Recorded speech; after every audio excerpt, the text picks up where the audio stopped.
안녕하세요. 지 형밖에 모르는 멍청한 남편하고 이혼한 30대 여성입니다. 남편과 저는 친구의 소개로 만났습니다. 소개팅을 하게 된 계기는 제가 먼저 친구에게 여자를 소개해 줬거든요. 소개팅을 하고 온 친구 말이 자기가 꿈에 그리던 이상형이랍니다. 그러면서 은혜를 갚겠답시고 자기도 소개팅을 해주겠다더군요. 그러더니 지금의 남편을 소개해 주었지요. 이미 이혼한 사이라서 남편이라고 부르기는 싫지만 그래도 일단은 편의상 남편이라고 부르겠습니다. 아무튼 처음에 친구가 소개팅 이야기를 꺼냈을 때 저는 그러지 않아도 된다고 괜찮다고 몇 번이고 사양을 했어요. 하지만 친구가 그러지 말고 한 번만 만나보라대요. 자기 친구들 중에 제일 착하고 괜찮은 사람이라면서요. 솔직히 말씀드리자면 남편을 만나기 전에 사귀던 남자는 소위 사람들이 말하는 나쁜 남자였습니다. 대일대로 데이고 헤어졌던 터라 이후로 한동안 연애는 꿈도 꾸지 못했어요. 그나마 조금 나아진 이후로는 첫째도 둘째도 심성이 고운 남자를 만나기로 결심했고요. 그런 와중에 친구가 착한 사람이라고 하도 추천을 하니 믿져야 본전 아니겠나라는 심정으로 소개팅에 나가게 된 겁니다. 중소기업을 다니고 있던 남편은 저보다 3살이 많았어요. 하지만 저와 처음 만났던 날 자기가 실수라도 할까봐 걱정을 한 건지 긴장도 많이 했고 제 앞에서 쩔쩔매는 게 눈에 보이더라고요. 그런 남편의 모습이 왠지 순수하게 느껴지기도 했고 이런 사람이라면 저를 함부로 대하지는 않겠다 싶어서 호감을 갖게 되었습니다. 게다가 막상 대화를 나눠보니 어쩔 줄 몰라 하던 태도와는 별개로 또 남자다운 면도 있었고 시간이 어떻게 가는 줄 모르겠더군요. 이후로 남편의 주도하에 저희는 2~3번 더 만나게 되었습니다. 그리고는 한 달쯤 지났을 무렵 남편이 저와 정식으로 교제해보고 싶다고 고백을 해왔네요. 결혼하기 전 저희는 1년 정도 연애를 했는데 이 세상에 장점만 있는 사람이 어디 있겠어요? 모든 것이 완벽해 보이던 남편에게도 단점이 하나 있었습니다. 그건 바로 눈치가 없다는 점이었지요. 눈치가 없다 보니 사람 속 터지게 하는 일이 종종 있었고 때로는 이기적으로 느껴지기도 했습니다. 하지만 지내다 보니 이것도 적응이 되어서 나중엔 웬만한 건 그냥 그러려니 넘기게 되더라고요. 솔직히 말씀드리자면 같이 살면서 제가 고쳐놓을 수 있을 줄 알았네요. 오만했던 거지요. 저희는 양가 식구들의 축복 아래서 부부의 연을 맺게 되었습니다. 한동안은 신혼의 달콤함을 만끽하며 행복한 하루하루를 보냈지요. 하지만 결혼하고 반년이 좀 지났을까요? 남편이 달라지기 시작하더군요. 아침마다 걸핏하면 회사에 가기 싫다고 그냥 관두면 안 되냐고 그러질 않나. 퇴근한 남편의 낯빛은 말 그대로 하얗게 질려있기 일쑤였는데 괜찮냐고 물으면 이러다 죽을지도 모르겠다는 무서운 말을 하질 않나. 처음에는 어려운 일을 맡기라도 한 건가? 체력이 딸리나 이유를 물어도 제대로 말을 해주지 않으니 저 혼자 이런저런 상상만 할 뿐 환장할 노릇이었지요. 해줄 수 있는 일이라곤 남편을 어르고 달래는 것뿐이었습니다. 그렇게 2~5달쯤 됐을까 견디다 못한 제가 도대체 이유가 뭐냐고 당신 때문에 나도 하루하루가 지옥이라며 엉엉 울어버렸습니다. 매일 죽고 싶단 소리를 입에 달고 사는 남편이랑 무서워서 어떻게 살겠냐고요. 그제서야 남편이 한다는 말이 자기 상사가 바뀌었는데 그 상사가 자기를 무척 싫어한답니다. 일머리도 없고 눈치도 없다며 사람들 앞에서 걸핏하면 무안을 준다고요. 그러다 급기야는 남편 자리만 구석진 곳으로 옮겨서 한마디로 자기 피를 말린다네요. 차마 자존심이 상해서 저한테 털어놓지 못했다며 게다가 그 상사라는 인간이 사장 아들이라고 하니 뭐 말 다 했지요. 그 이야기를 듣고 있으니 속이 너무 상하더라고요. 내가 내 남편 눈치 없다고 욕을 해도 남이 하는 건 듣기 싫었으니까요. 게다가 바보마냥 당하고 있었을 남편을 생각하니 열불이 올라왔고요. 법적인 대응이라던가 생각을 안 해본 건 아닙니다. 마음 같아서야 그 상사라는 인간을 쫓아가서 어떻게 해버릴까 싶었고 남편에게도 당장 그 회사 때려치라고 해주고 싶었지만 솔직히 현실적으로 어려운 일이잖아요. 머릿속이 복잡하고 어려웠던 그때 남편이 넌지시 저에게 시댁 식구들이 있는 지역으로 이사를 가자고 하더라고요. 저는 서울에서 나고 자랐고 남편은 다니고 있던 회사가 서울에 있어서 서울에 정착한 케이스였습니다. 남편을 만난 곳도 데이트를 한 곳도 결혼식을 올리고 살림을 차린 곳도 전부 다 서울이었기 때문에 서울을 떠나는 건 상상해 본 적도 없는 일이었어요. 쉽게 결정을 내릴 수가 없었지요. 시부모님이 사시는 동네는 서울에서 차로 4시간 거리였고 시부모님께서는 은퇴를 하신 상황이었습니다. 시댁에서 차로 10분 거리에 위치한 아파트에 살고 계시던 아주버님은 남편보다는 3살이 많았고 유치원을 다니는 남자아이를 홀로 키우고 계셨고요. 남편은 회사 생활로 인해 사람들에게 환멸을 느낀다며 자기를 생각해주는 사람들이 있는 곳에서 지내보고 싶다고 저를 졸랐습니다. 당시 저는 프리랜서 작가로 일하고 있었기 때문에 사실 어디 살아도 크게 문제될 건 없었지만 그래도 줄곧 서울 생활만 했으니 지방으로 내려가는 게 내키지는 않았고 결국엔 싫다고 했습니다.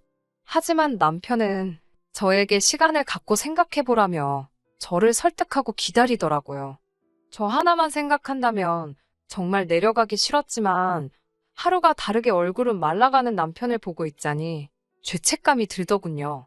저는 고민 끝에 남편에게 혼자 내려가서 지내보는 건 어떻겠냐 물었습니다. 저는 친정에 가 있으면 된다고 먹고 사는 거야 뭐 둘 다 버는데 그럭저럭 할만하지 않을까 싶었거든요. 하지만 남편은 어떻게 부부가 떨어져 지내냐며 그건 절대 안 될 일이랍니다. 저랑 같이 가고 싶다며 이번만 양보해주면 자기가 평생 저에게 잘하고 살겠다대요. 울지만 않았지. 애걸복걸 매달리는 남편을 보고 있으니 짠하기도 하고 결국 승낙하고 말았지요. 내려와서 한 1, 2주는 짐 정리도 하고 집도 꾸며보고 그러느라 이래저래 정신없이 시간을 보냈습니다. 집 이야기가 나와서 말이지만 이사 온 아파트는 아주버님과 같은 아파트 단지로 동만 달랐습니다. 단지가 작아서 걸어서 3분이면 닿는 엎어지면 코 닿을 거리였지요. 저는 아주버님과 가깝게 살고 싶은 마음은 솔직히 추호도 없었습니다. 하지만 시기상으로 맞는 전세 매물이 하필 아주버님이 사는 아파트 단지에 있어서 어쩔 수가 없었네요. 처음에는 컴퓨터가 핑계였습니다. 아무래도 제가 작가로 일을 하다 보니 업무용 컴퓨터도 있고 또 만일의 상황을 이해 여분의 컴퓨터도 두고 있거든요. 어쩌다 그 이야기를 아주버님께서 듣게 되신 건지는 모르겠지만 아주버님께서 당신 아들, 그러니까 시조카가 컴퓨터가 필요한데 당신 집에는 없다며 저희 집에 몇 차례 찾아왔었어요. 매번 시조카를 데리고 왔는데 애가 얼마나 극성맞던지 한시도 눈을 뗄 수가 없었습니다. 올 때마다 물이며 주스며 쏟아대는 건 예산일이고 자기 뜻대로 안 되면 울어버리기 일쑤였지요. 제가 원래도 가뜩이나 아이들을 별로 좋아하지 않는데 예의 없는 시조카의 행동에 미쳐버릴 것만 같더라고요. 한편 남편은 남편대로 고향에 내려와서 사는 게 몇 년 만인지 모르겠다며 자기가 없는 사이에 너무 많은 게 바뀌었답니다. 그걸 핑계로 주말마다 아주버님과 어딜 가기가 일쑤였지요. 가는 거야 좋습니다만 꼭 저에게도 같이 가길 원했어요. 저는 집에서 쉬고 싶은데도 제가 안 가면 시조카가 서운해한다는 게 이유였네요. 거의 그런 식으로 2달 가까이 시간을 보냈습니다. 그뿐만이 아닙니다. 남편은 걸핏하면 저녁 식사 시간에 아주버님네와 시조카를 집으로 초대했습니다. 밥은 여럿이서 먹어야 맛이 좋다면서 그렇게 저희 집에서 고기도 구워 먹고 보쌈도 해 먹고 살림하는 분들은 이해하실 거예요. 하다못해 친정 식구가 와다가도 어쨌든 손님인지라 오기 전으로 해야 할 일이 얼마나 많은지 말이에요. 하물며 시댁 식구는 어떻겠어요. 남편이랑 둘이 식사를 한다 치면 있는 밑반찬에 간단히 먹어도 될 것을 상의도 없이 아주버님과 시조카를 불러대는 남편 때문에 매번 불고기다, 제육볶음이다, 내가 무슨 참모도 아니고 화가 다 나더라고요. 게다가 시조카가 절 좀 따른다 싶으니까 아주버님이 은근슬쩍 시조카를 저희 집에 두고 가기 시작했어요. 아주버님 말로는 시조카가 저희 집에서 자고 싶어 한다고 울고짜고 난리라며 그놈의 한 번만 소리를 어지간히 해대더라고요. 한 번은 아주버님께서 저희 남편을 불러내 밤새도록 진탕술을 마시기로 했다며 제 의사와는 상관없이 시조카를 저희 집에 두고 가신 적도 있어요. 그때는 시조카는 아무런 잘못이 없는데도 불구하고 애도 꼴배기가 싫을 지경이었지요. 막말로 먹고 사는 게 바쁘고 힘들어 부탁을 해오는 거면 저도 이렇게 화가 나지는 않았겠지만 저한테 시조카를 떠넘겨놓고 매번 놀러나 다니는 걸 알고 있었으니 저도 마음을 곱게 쓰기가 어려웠어요. 정말이지 내가 지금 이게 뭐하는 짓인가 싶더라고요. 결국 견디다 못한 제가 남편에게 아주버님도 시조카도 제발 그만 오게 하라고 치닥거리하는 거 너무 힘들다고 하소연을 했습니다. 이사 온 지 반년도 안 됐는데 내가 너무너무 힘들고 피곤해서 못 살겠다고요. 하지만 남편의 반응은 한마디로 제가 유난히고 생색이라는 식이었습니다. 우리도 어차피 식사는 해야 하는 거 아니냐며 수저랑 젓가락 하나씩만 더 놓으면 되는 건지 왜 그런 걸로 이렇게 나를 세우냐입니다. 누가 언제 저더러 고기 반찬해서 올리라고 했냐며 그냥 있는 반찬에 한 끼 차려줘도 고마워할 거라네요. 하지만 제 입장에서 시댁 식구한테 있는 반찬에 고추장이나 비벼줄 수 있겠어요?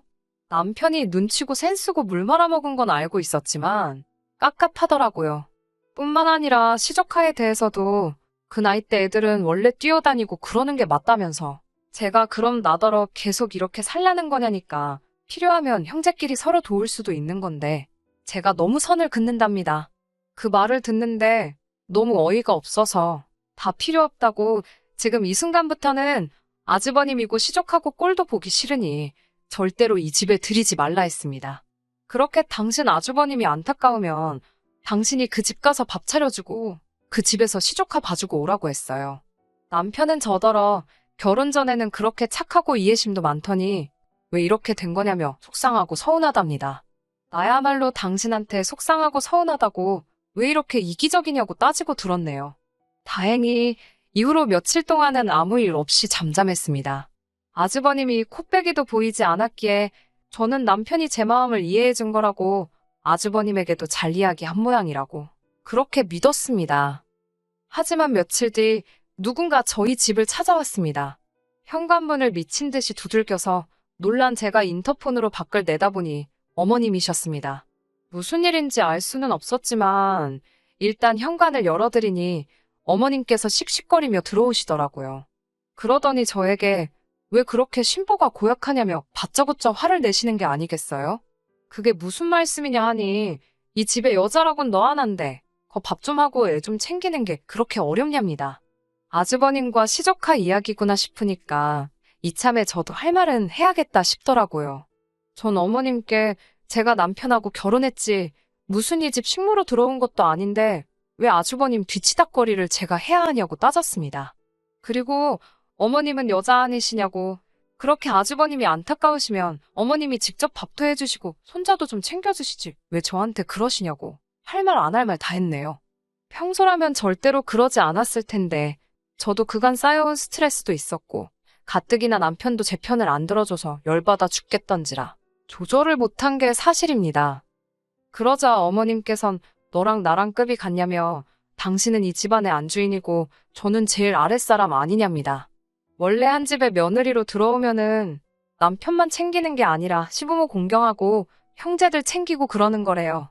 100번 양보해서 제가 무슨 종갓집 장손이랑 결혼했으면 또 모릅니다. 멀쩡하게 아주버님 살아계시고 제 남편은 둘째 아들이에요. 그리고 종갓집은 무슨 양반인지도 모르겠는 집구석에 받은 것도 하나 없이 시집왔는데 따질 걸 따지셔야 되는 거 아닌가 싶더라고요. 그리고 제가 여기 원해서 왔나요? 어머님 아들인 남편이 살려달라고 아주 당장이라도 숨 넘어갈 것처럼 빌어서 이 지방으로 내려왔더니 어머님께선 저더러 이제 보니 아주 못돼 처먹었다면서 제가 당신들을 가족으로 생각을 안 하는 거랍니다. 어이가 없어서 저도 누가 할 소리를 하시는 거냐고 제가 어머님 친딸이어도 이렇게 하셨겠냐고 지지 않고 따지고 들었네요. 차라리 당신 손자 너무 불쌍한 애다. 너가 좀 잘 챙겨줘라 하고 제 인정에 매달리셨다면 또 모릅니다. 여러 가지 생각으로 한동안 말을 안 하고 있으니 어머님께서는 제가 겁이라도 먹은 줄 아셨던 모양이에요. 쫓겨나기 싫으면 남편한테 잘하고 아주버님한테도 잘하랍니다. 그리고 앞으로 시조카 유치원 끝나면 제가 가서 데리고 오고요. 제 아들이다 생각하고 똑바로 하라대요. 어머님이 한바탕 난리를 치고 돌아가신 뒤 남편이 오기를 기다렸습니다. 진짜 어이없게도 퇴근한 남편은 혼자가 아니었어요. 아주버님이 뒤따라 들어오시더라고요. 그러더니 배고파 죽겠다며 저더러 빨리 밥 좀 달랍니다. 제가 밥도 없고 라면도 없다. 댁에 가서 드시라고 했어요. 그러자 아주버님께선 저더러 치사하다며 어머님이 왔다 가셨다는데 아직 정신 못 차렸나 보네. 어이가 없어서 방금 뭐라고 했냐고 다시 말해보라 했습니다. 그러자 아주버님께선 남편더러 넌 마누라 교육도 똑바로 못 시키냐고 한심한 자식이라고 그러는 거예요. 그 꼴을 보고 있는데 정말이지 더는 안 되겠다 싶어서 저도 아주버님께 싸대기 시작했습니다. 형제가 둘 다 눈치냐고는 쥐똥만큼도 없어서 오라는 사람도 반기는 사람도 없는데 뭐가 좋다고 맨날 와서 밥을 얻어먹냐고 거지냐고요. 아주버님께선 제가 이렇게 나올 줄은 몰랐는지 참만 외쳐대고 있었습니다. 제가 남편에게도 너도 똑같다고 너한테나 하나밖에 없는 형이지 나한테는 동네 아저씨보다 더 불편한 사람인데 누가 좋다 한다고 왜 자꾸 데려오냐고요. 그러자 남편이 지 형이 보고 있다 싶어서 그런지 평소답지 않게 오바를 하더라고요. 저더러 이 여자가 그러더니 빨리 죄송하다고 싹싹 빌랍니다. 그러면서 아주버님 뒤에 서서는 저한테 막 윙크를 해요. 지랑 나랑 무슨 작전이라도 짜는 것 마냥 그 꼴을 보고 있는데 한심하기 짝이 없더군요. 저는 남편더러 왜 윙크를 자꾸 하냐고 하지 말라고 무안을 주고는 이혼하자 했습니다. 내가 이건 뭐 두 집 살림을 하는 것도 아니고 이런 총구석에 와서 식모살이 할 일 있냐고. 그제서야 아주버님도 분위기가 심상찮다는 걸 알았는지 슬금슬금 꽁무니를 빼더라고요. 어차피 아주버님보다 가운데서 아무 말도 못하고 있던 남편하고 끝장을 봐야겠다 싶었기에 가든 말든 내버려뒀어요. 아주버님이 완전히 떠난 걸 확인한 남편이 저더러 도대체 왜 그러냐입니다. 요새 어머님 아버님 곁에서 형님한테 의지하며 사니까 사람 살 만나고 좋은데 저더러 왜 심술을 부리냐는 거예요. 저도 남편에게 하소연을 했어요. 적당히 거리 좀 두고 사는 게 그렇게 힘든 일이냐고. 하지만 남편은 제 이야기에는 관심이 없었고 오로지 아주버님이 마음 상했을 것만 신경 쓰는 눈치였습니다. 자기를 얼마나 한심하게 봤겠냐며 저더러 일단 전화라도 걸어서 사과 좀 해달래요. 그렇게 또 처음 여기에 내려오자고 저를 조를 때처럼 애걸복걸하는 남편의 모습을 보자. 이 사람은 눈치도 없고 이기적인 데다가 철딱서니까지 없구나. 이런 사람을 믿고 평생을 어떻게 사나 싶더군요. 이혼에 대한 결심이 확실해지는 순간이었네요. 이튿날 시부모님으로부터 전화 폭탄이 쏟아졌고 아주버님도 기분이 상했다는 둥 하지만 한 번은 용서해주겠다는 둥 다들 자기들 마음대로 북치고 장구치고 난리가 났더군요. 그러던지 말던지 저는 짐을 싸서 서울로 올라왔습니다. 어차피 전세는 제 이름으로 되어 있었기 때문에 정리하는 자체에 큰 문제는 없었고 그래서 제가 나왔어요. 1분 1초도 거기에 더 있고 싶지도 않았습니다. 신경전을 빌미로 남편과 말 한마디도 섞기 싫었으며 무엇보다 시댁 식구들에게 시달릴 걸 생각하니 끔찍했거든요.